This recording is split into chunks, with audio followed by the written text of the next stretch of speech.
Okay. Hi, everybody. Welcome. My name is Jesse Randall. I'm the founder and CEO of Sweater, and I'm excited to be your host today here for Founder Saga. Sweater's objective is to open up the venture capital asset class, creating a fund that anybody can put money into and invest in VC-backed startups. So we're excited. We're making all kinds of progress, but in the meantime, we decided that we wanted to add some value to the world and get some more stories out there about what it's really like to have been in the trenches. And in today's case, to get out of the trenches, mostly with someone who's actually had their company acquired. So Joe, I'm really excited to have you here. Thanks for having me. Yeah. Happy to join. Oh yeah.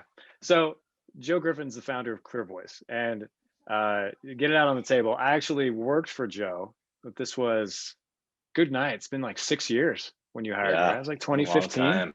Yeah. Yeah, amazing. no kidding. Yeah. Time flies. So I got to be on the train for a little while, and after I hopped off, they kept it rolling, and were able to sell their company to Fiverr. It's 2 years ago, right? Yeah. 2 years ago, as of January 31st. So yeah, just celebrating the 2-year anniversary. Yeah.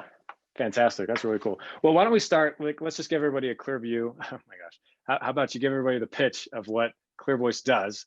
And maybe, Sure. Anything that you can provide to kind of, besides the fact that you got acquired by Fiverr, sort of your reach in the world and the impact that you have.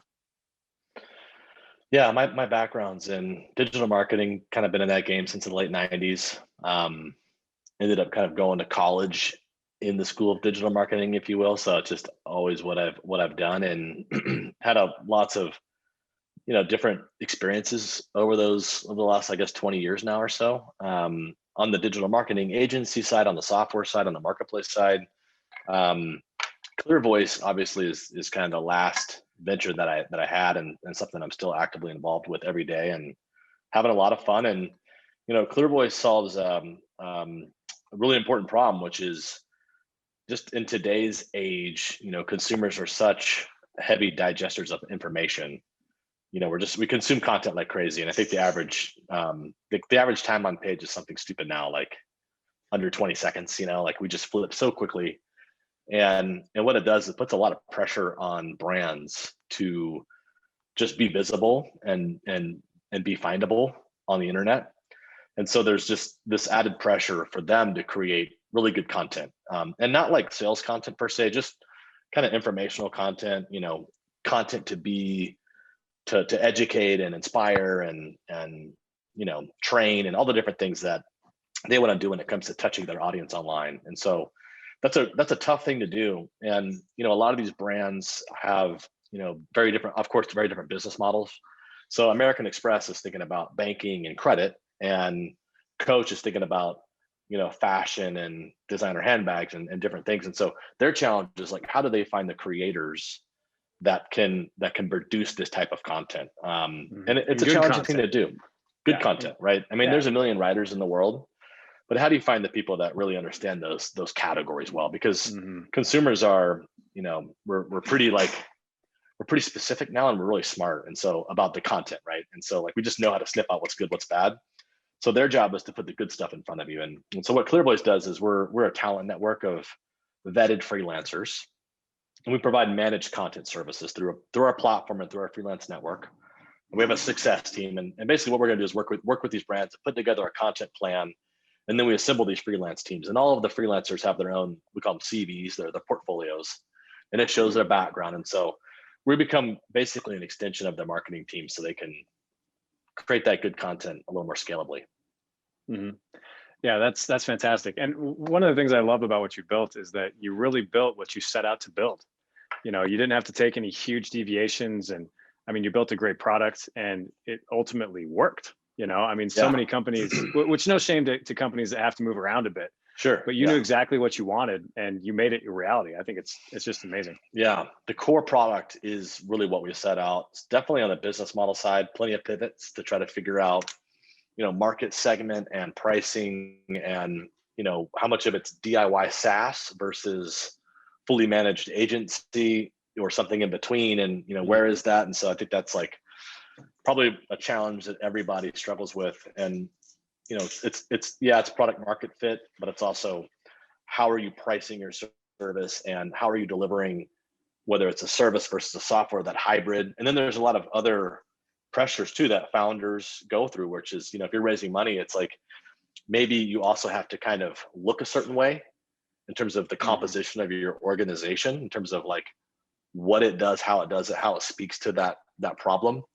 And that doesn't always like necessarily mirror what the customers want. And that's a whole conversation in itself, is just positioning your business for VC and capital versus positioning your business for how your customers want to buy. Those aren't necessarily the same. I totally agree. So give everybody a quick view of like how many freelancers do you have, or like kind of what does this ecosystem look like? Because it's all private, right? It's not like anyone can just walk in and just access. Yeah, it is. It is a vetted network. There's 65,000 freelancers in the talent network, and that's a combination of writers and editors and designers and animators. It's mostly writers and editors, but a lot of design as well. I'll try to make this really quick. We approach this problem in a unique way. Our business model is, we're going to bring you super high quality talent that can understand your brand. And there's an onboarding process. Like, understanding someone's brand doesn't happen overnight, obviously, but we're really good at that. We're really good at, extracting information from the customer, onboarding the brand, and then teaching freelancers about that brand so they can be that extension. But we got to bring great talent to the table and do that consistently. And that's really hard to do. And so the big question we ask ourselves is, who are all the writers and what are they good at? That's a huge question. Who are they and what are they good at? And so, but we have to be able to answer that. I use American Express as an example, come back to them. If we're representing their credit card division and they want us to talk about consumer credit and why you need a card or what the benefits are, we got to bring people to the table to understand that category really well.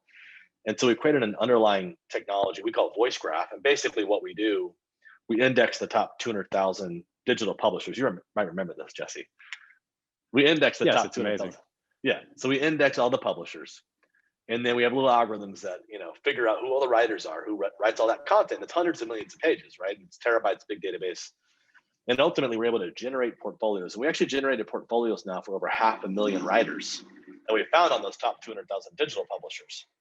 And so of that 500,000 writers that we found, basically the 65,000 writers that are in our network come from that 500,000. So they're very much the people. These are the people that are, creating content on the visible areas of the internet where eyeballs are.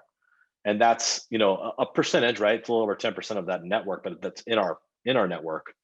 And that's where we pull from when we think about talent matching, which is a big part of our business. Right. Creme de la creme, right? That's awesome. That's the goal. Yeah. So I just have one more question, kind of around like a scope of what you're capable of. So like, give us an idea of like what a big project is like for you. Like, how many freelancers are involved and like how much content is being produced? A lot of it revolves around what we call a content plan. And we've created a really cool tool set for that this is part of our secret sauce. So Voice Graph is part of the secret sauce. The other part is our content planning tools. Like, when a brand is thinking about marketing and what their goals are, their KPIs they have to achieve, let's say for the year, they got to do content planning. Like, are we going to create 100 articles for SEO, or, and we're going to do some social media thing, and then we're going to create some ebooks and white papers, and we're going to feed that out to paid media so we can generate leads for the sales team. Like, that's the kind of thing they're thinking about. We make it easy for them to plug all those variables in and say, hey, here's the most popular content types and formats and recommendations. If you're thinking about SEO, these are the things you should be looking at. If you're thinking about lead gen. So this content plan helps to assemble those things, to get all the pricing, all the levers, all the variables. That's a really big part of our secret sauce. So think about that like a product configurator. When those content plans are assembled, like, what are we capable of? A big campaign would have over 1,000 pieces of content in a month. That's a very large That's campaign. enormous. Yeah, most companies do between 5 and 20 pieces of content. I'm talking about like an article, generally articles, ebooks, maybe some case studies, those types of things, some social content, maybe an animated video. 5 to 20 a month is pretty common. But the big boys are doing a lot. They're doing 1,000 plus. They're doing enormous. Crazy volume. Crazy volume. Yeah. Yeah. That's amazing. I can't even imagine writing 1,000 articles. I mean, that's and that incredible. would be over 50 freelancers. Yeah. Our larger clients are 100 plus freelancers on a team. Yeah, that's incredible. Wow. Cool. Well, thanks for diving into that. So let's switch over and kind of, shift gears and talk more about this early stage stuff. So I call this the back of the napkin moment. So your back of the napkin, I have a feeling, is complicated and interesting, right? So like, where did the idea really for the software, if we focus on ClearVoice, the software platform, where did that idea really come out of? Yeah, we had an agency at the time, and we actually had a couple different businesses, and these companies at the time had this need for good content. So it was definitely one of those eat your own dog food, create your own solution for something that you need. It was definitely that story. And I use Coach as an example, and it's a common example I use where the agency had a content team, and we were creating content for this one brand and then for another brand, and they're so different. And for us to try to be subject matter experts in that, we had a team of 30 plus people just creating content in the agency.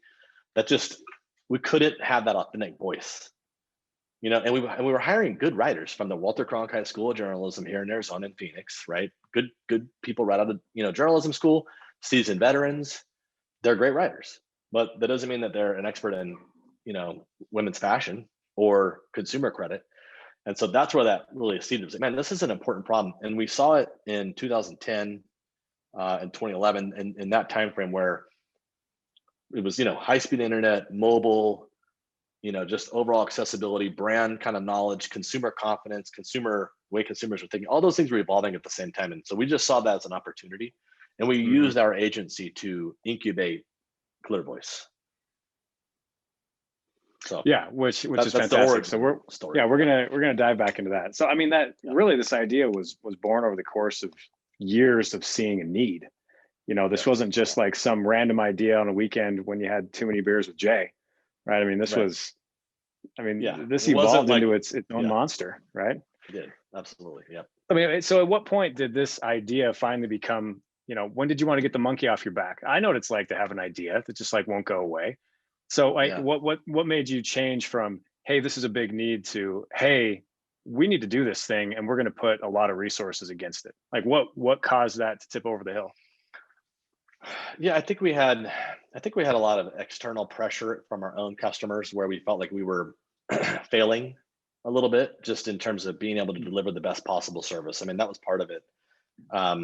That was a big pressure point. The other pressure was we had done a really good job of building this engineering team, product and engineering team. And there's a couple guys that are still with us today that were there in the very beginning when Jay and I started, our last agency prior to ClearVoice. And those guys are great. And, they're so valuable.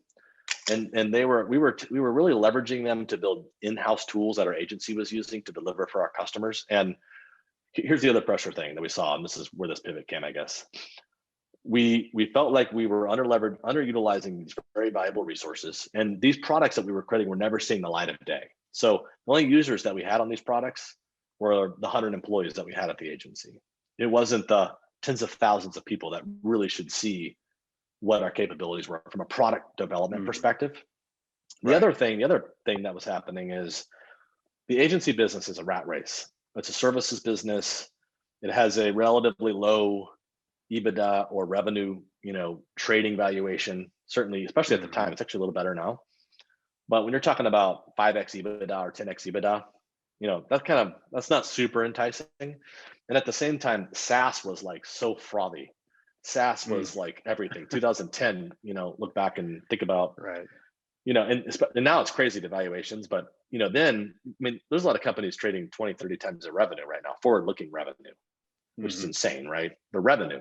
Yeah. But going back then, it was like, wow, you could create a SaaS company that had a 10 times revenue trading valuation for both raising capital and that future exit strategy. And so that's just such a better, and so for us, it was like, let's better leverage our assets. Let's create a stickier fly trap. Let's build something that has a lot more value for our customers and for us personally, right? And our future exit.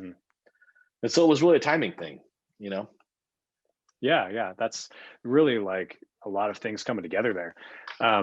So let's talk about what it really took to get this thing off the ground. I mean, most people, when they go to build a startup, right, they're quitting their job, or they're taking whatever other path they need to, building on nights and weekends in order to make it happen. Your path is really different. And if I'm speaking, transparently, you opened my eyes to a new way of building a company that I'd never seen before, which is effectively, you're calling it incubation, right? But it's building it internally and using the cash flows from your own business in order to get this thing rolling. So let's dive into that. Like, when you say that you were incubating it, how did that really start? What were the steps you took in order to get this project rolling? Yeah, and it's a very specific thing, and it's the market. I started with the marketplace, which we call the talent network now.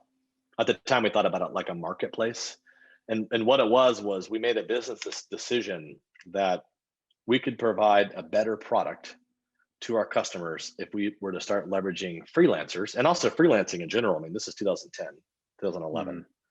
When this started, I mean, ClearVoice didn't even officially launch like until 2014. I think we were doing some business under the name maybe in 2013, but the thought process began maybe 2 years before. And it led, what it was there's so many freelancers, right? That whole market was changing, and we realized that we can provide a better service if we leverage freelancers, and you have to do it the right way. Of course, you have to find the right freelancers.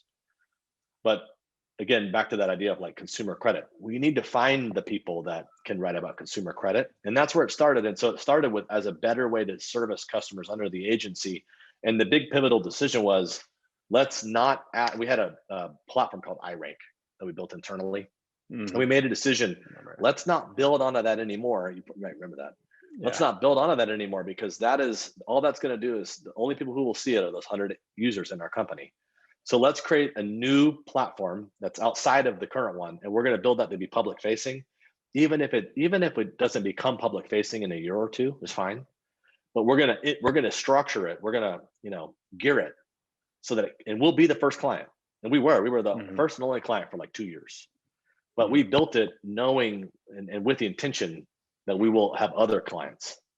So it really wasn't, as much as it was like a new thing, and we named it, we called it ClearVoice, right? We created a brand, but it was still kind of like almost investing in the same thing that we were doing, but just starting to be thoughtful about how we would structure that with a different future in mind. Okay, so that's fascinating, right? I mean, you just threw out kind of casually there that you were the only customer for 2 years. I mean, in startup timeframes, I mean, that's forever. 2 years is like eternity. So, I mean, that's 2 years of you being the client. How long did you work on the product before you could even use it? At least 6 months.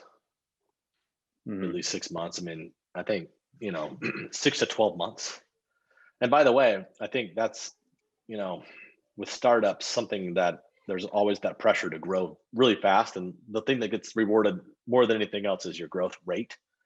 And we could talk about metrics all day long about what creates value for the market when you're a startup. Part of it being growth rate, of course, probably the number one thing, as long as your churn is not crazy. But, I will say, when you look back at these SaaS companies that laid this foundation of 10x revenue, 20x revenue, that foundation was laid by not necessarily unicorns that went from 0 to 60 in 2 or 3 years, but it's really more of the companies that have been around 15 to 20 years. Like these companies that we all aspire to be, most of them didn't get there in 3 years. That's a 15-year journey, and they went through a lot of trials and tribulations. So I think that's an important thing for any founder to think about, is if you got to ask yourself, what are you doing? And some people are just purely purpose driven, and it's not about money. It's like everyone likes money, right? Of course you'd love to have, who wouldn't want to have a few extra $1 million in the bank, right? Everybody wants that, and at the end of the day, it's always part of your motivation. But when you're creating a company, like you got to realize, like, that's a 10-year. Like, this is 10 years. Now, you can get lucky and all the right things can happen, and maybe you can get out in 5 or 6, but I wouldn't plan on that. I'd plan on 10 years, right? Realistically. Yeah, that's totally the right mentality to have. Okay, so tell us more, like, I mean, tactically, I mean, for anyone that might be watching this that ends up, wanting to create something within their company and spin it off as its own thing. Can we examine that decision process and the tactical decisions you made to get that thing built? I mean, obviously, it's a little bit of a burden on the business, right? Because you're building something that's not generating revenue yet. You have to have people to do that. So more tactically, like, what were those decisions? How did you decide to allocate resources? Yeah, it is an investment, and you definitely should think about it that way. And I think product development in general should be thought of that way. And we still try to think about that today. Like when we're doing product planning and we want to release a new feature, I like to think about that, like, how long is that going to take and how many resources? Okay, that's a $250,000 feature we're talking about. Like that's a $250,000 feature. Before we go invest $250,000 in a feature, let's make sure we're going to get an ROI out of that. So Yeah. so that's kind of step one, is like, it's an investment, getting comfortable with it, understanding, you have to forecast, always plan for longer in terms of product development. Everyone says like it's going to be this quarter and it's like a year later when something launches. Even a website. I can't say, all the time. I'm like, oh, okay, yeah, we got a new site coming out. Cool. When's it coming out? June. Like, all right, I'll plan on January. Like, I'll check in June, but we'll plan on January. But anyway, so getting back to the decision making, it's understanding the investment. But then the other thing is like understanding the legal and accounting complications of that, and being thoughtful about that. Like, do you have other membership interests? Is it an LLC and there's other members in the company, right? Or stockholders in the C Corp, like in the core company? Well, what about, how do they participate over here? Do they have to participate? You need to get legal advice to make sure you can even do that. And of course you can, but what are the things you need to consider? Do you want to do you want to set up a separate set of books? Do you legally need to do that? Not necessarily, maybe not, depends. There's variables there. So get legal advice. And then also get accounting advice. You may have to have a separate set of books because it's the right thing to do legally, or because you may need to do that to separate that from, this entity, right? And you may even have to, maybe there's payroll implications. So there's legal and accounting implications too. Yeah. Well, and I'm glad you brought that up, because those topics are often the ones that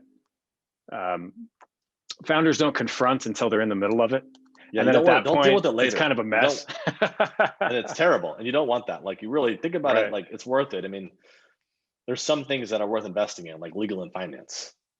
Like, you got to do it. Like, it's so messy. You could really hurt yourself if you don't do that right. You could end up with like bad stock class personally. You could do all kinds of stupid stuff. Yeah, exactly. Okay, so let's roll through the so there's this development stage. You got it up and running internally, and one of the things that I remember was that you were able to launch that product, at least the proposition and the sales, to your existing customer base. So did that end up proving to be an advantage for you, and what came out of it that was able to help make ClearVoice more successful?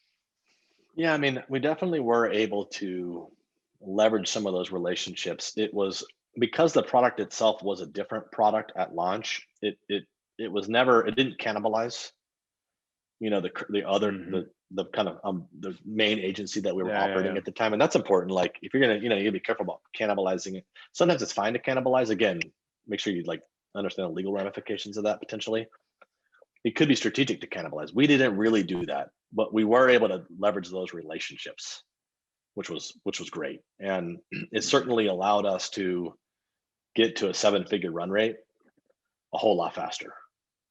If we had to kind of start with no relationships and that would have taken longer. But we did have those relationships. Even if we didn't have those relationships active at the agency, Jay and I have been in this space for both of us about 20 years. Right. And we had the Rolodex, and that's it's nice to put a price on that, man. No, and it was, we tried to build a product up business, bottom up business with product kind of leading that, certainly. And we actually had to kind of rely more on that top down sales approach for a long time. Even today, we're still doing that. We're still trying to make it more kind of bottom up, product first. But both of those things are two different, tracks. But I would say, if you're a developer or an engineer and your background's not in sales and marketing, you probably want to build a bottom up product based business that has growth effect, has like network effects and growth loops built into the business model. So referrals, very sticky things, like it needs to kind of be self-feeding. Yeah. If you're and that would always be, anytime you can do that, that's great. Whether you're a product founder or a sales founder, whatever, if you're a sales founder, then you might have that luxury of a Rolodex you can tap, which fortunately we did, which was a nice to have. But, in hindsight, maybe if we didn't have that crutch, maybe we would have built more kind of growth loops into the product, which I wish we had more of. Yeah. Um, yeah, I totally agree with you on that. So, who are some of these initial customers that, provide the best feedback out of the gates? Because I mean, it's like half feedback and half validation, of what you're building. So, who were you able to leverage in all that? They were, the early customers were larger brands, enterprise brands, definitely SMBs as well. But, I feel like the enterprise brands probably, that's more of our focus. Like we're probably like our ideal customer would be small business and higher, but not very like we're not, if you think of like an Infusionsoft where maybe they're targeting very small business, and this could be, oh, maybe they don't anymore. Right. But that's Yeah, like 10 and under I think they employees. still do. We're like 50 and up, 50 employees and up. Uh-huh. And so we need to get feedback from people who are in marketing departments, not the one person who runs all, sales and marketing, but like marketing departments. So we targeted those types of customers. I mean, we did a lot of, a lot of deal making. We still do to this day. We're still, early stages, I would say. There's like a lot more we're going to do over the next 5-10 years. Mhm. But yeah, I mean, specifically, it was like companies like Intuit, was a great customer in particular. Mhm. Esurance, I mentioned like Mhm. Coach was one. Cabela's was a good one. Definitely, probably 10 customers that really helped us. Yeah. Um, so how did that end up working alongside, your other products, right? So they're already engaged with, these products over here that you've been having with them, servicing them with for years, and you got this new thing. So like, what's the best technique for that? I mean, are you trying to like, sneak stuff into parallel contracts, or, at what point? I mean, I guess I know the story, so I'm trying not to lead too much, but I mean, at some point you made the Yeah. full transition and committed to ClearVoice. So what did that whole brand transition look like in terms of your employees, your overhead, your contracts? I mean, Yeah. what was the strategy there? Well, it was a tricky one because they weren't exactly the same products. And it did serve the same marketing departments, and it did serve the same marketing outcomes, whether it was, getting higher rankings in search, whether it was like getting more eyeballs in social media. So there was definitely some very big differences in the product. It was a gradual one, not a lot, half the clients didn't make it. They didn't make the transition. And we had to, decide that there were certain service lines that we weren't going to offer anymore because it was not strategic, and we had to give up revenue. Let's put it that way. We had to give up some revenue. We had to make the decision that we don't want to be an agency anymore. We want to go all in on this model. And so, we had to give up some revenue. We were able to sell some of that book of business, if you will. We had some partners in that business that were able to take a bunch of those clients and keep running it, which is cool. Mm-hmm. So a lot of those clients kind of transitioned, but it was a new sales process. We had to resell everybody one at a time. And some of them became twice as big. Some went half as big, some left. So it was really a transition. It took a couple of years I mean, it was, most of it was like maybe over 6 to 12 month period, but ultimately it was really a couple of years to make that transition. Mm-hmm. A couple of years, yeah. I mean, again, there's that 10-year time frame mentality, right? I don't think there's ever it just doesn't go as fast as you want it to. I just wish there's it does. no light switch that you flip and say, hey, yeah, look, we're a new company. I just wish it was that easy. It's so hard, I mean, even today, like I look back and think there was things we wanted to launch, in December. And even right now, there's things that we'd said we're going to launch it by January 31. And maybe it's just us, but I'm looking at that going, I just don't see it happening. I don't see it happening. But we're ambitious. We have ambitious plans, ambitious goals. We're not launching little things. We're launching big things, and they take longer than you want them to. Right. So let's talk. One of the things that often gets knocked on in the VC world is too much services revenue when you go to raise money. Right. You and I mean, this is what we worked on, right? I mean, this was the problem as we went to go approach investors. Definitely. So I know the answers, but I want to hear, I want the audience to hear from you. So as you took this machine that you had built and this new product, and you made this brand transition, and you transitioned your clients and your revenue, and you spun off, clients that weren't relevant anymore. I mean, you did all that stuff in preparation to get to a point where you're going to raise money. So how did investors react to the machine you had created in a different way? And did it end up advantaging you? Yeah, I think it played well. I think it was both a negative and a positive. First of all, at the time, I think there was less, let me say a better way to say it. They didn't want you to have services revenue at all. Or if you did have it, they wanted it to be a very low percentage. And I to think be like specifically for like onboarding, right? Right. It needed to Right. be Services like, that was revenue like is the onboarding. only, Yeah. that was the Right. only excuse to have it. There's very little tolerance. What happened over the last 10 years is a lot of great companies proved that pro services can help to better acquire and retain those customers. And they proved that. And there's a lot more tolerance. Now, some very successful SaaS companies have 25, 30, 40% of their total revenue is services. What your services revenue needs to do is it needs to allow you, if your services revenue can reduce your CAC or improve your churn, then it's a good thing. What I think at the end of the day they want to see is that you're not an agency or a professional services business. They need to know that you, depending on what kind of business you're building, but if we're talking about a software business or SaaS, or even a subscription business, they want to know that your core offering doesn't rely on you having to scale with headcount, and that the business has enough hooks or sticky factors that would make it very hard for a customer to leave. And that's what the services business a lot of times doesn't have, is it requires headcount to scale, and it's easily replaceable because there's 50 other services companies that do what you do. That's what they're guarding against. But I actually think that it's really good to have strong professional services. If you want to play the valuation game, you probably should keep it under 25% of your total revenue. I think you can make a strong case that it could be 50% of your total revenue. But if you do that, then you need to be really clear on your P&L. You need to be very clear. This is the pro services revenue, and these are my pro services cost of goods, right? Versus my subscription or my SaaS revenue and those cost of goods. As long as that segment of your P&L, the SaaS segment, has the growth and the margin and the sticky factor, then the pro services kind of doesn't really matter that much. But and I think in some categories you have to have it, and it's an important value creation tool that you should not be afraid of, in my opinion. Great. So when you did start approaching, yeah, that's true. So when you got into these conversations, then you were able to manage that all right, and showcase that you got great clients, that you got good revenue. It may be a mix that was different, but ultimately they bought in, right? Because you were able to raise some capital around it. They did ultimately buy in, but I think they bought into, this is what's really important when you're talking to VCs. And I think VCs, the more I speak to them, and I've asked them too, what's your secret sauce? And there's always the unit economics. There's financial factors they look at, but it's really the people that they're buying into. And I think it's the same thing that you want in your VC. And we ended up with a great VC, Album VC in Utah, which you introduced us to when they were Peak. Thank you.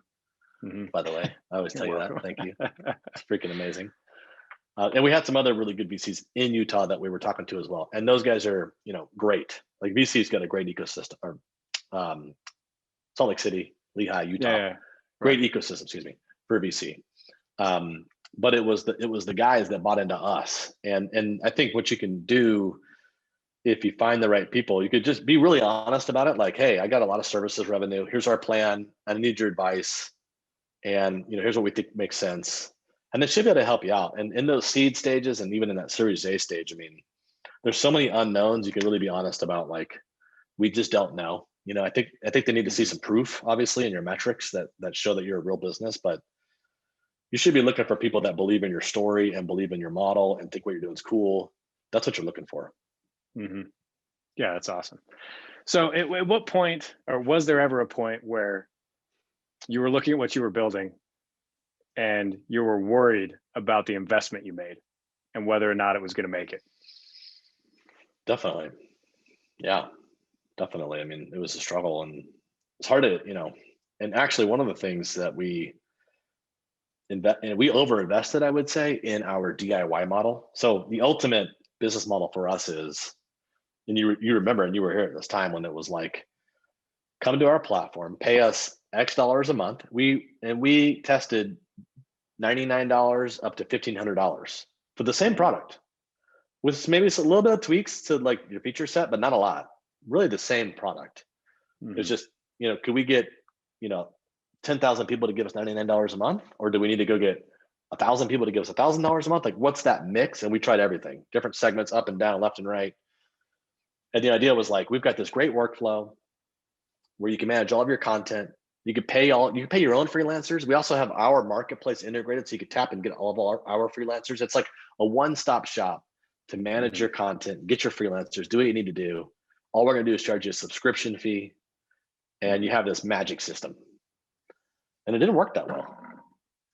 Like, we put millions of dollars into it. We put millions of dollars into the development of it. I mean, $5 million, $10 million. And when I say that, I don't just mean like other people's money, our money too, that we're generating from revenue, right? Like, when you're doing $2-3 million a year, even, which was a few years ago, but let's say we're doing $2-3 million a year, $1 million, we put maybe 2 million of that into R&D and sales and marketing and promoting that product. I bet you we got 10 million bucks in that thing.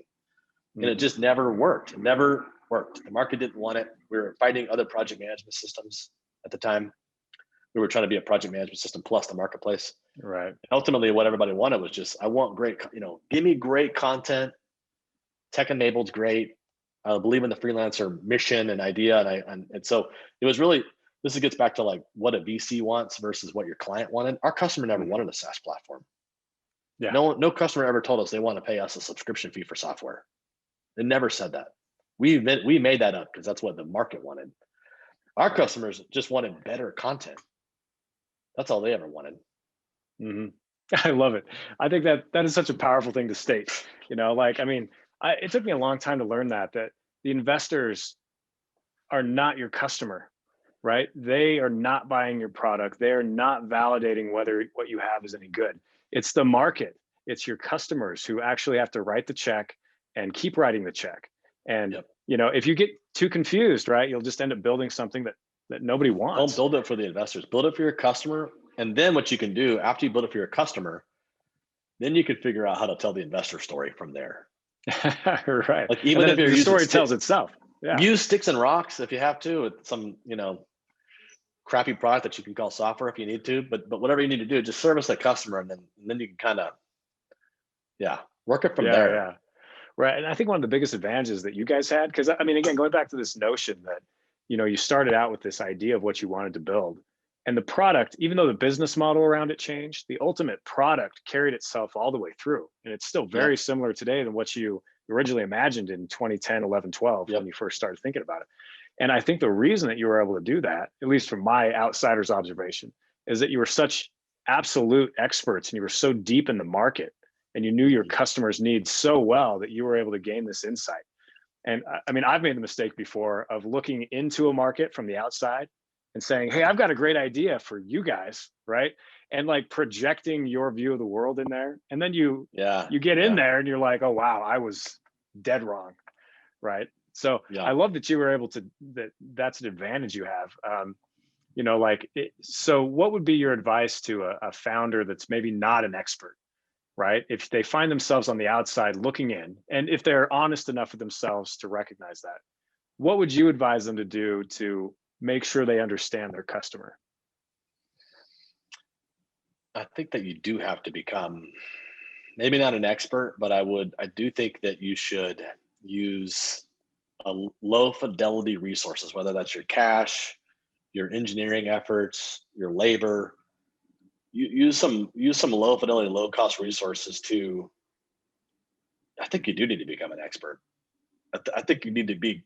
I don't know if you need to be an expert, but you may not want to really get too deep into something unless you have hundreds of hours of your time invested in that market before you start building anything. So that may just be the answer. Like as an entrepreneur too. Something that I've done is I think about. I can't help but think what's next,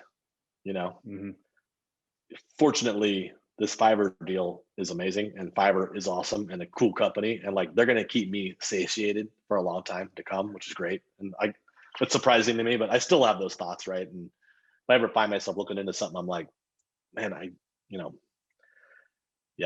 would immerse yourself, maybe I would be an employee in that. This gets back to the horizon though. This is part of the problem. You think that you're going to do it in 2 years. You're not going to get there in 2 years. You could get something cool going in 2 years. You can get lucky. Luck happens. But you can't count on that.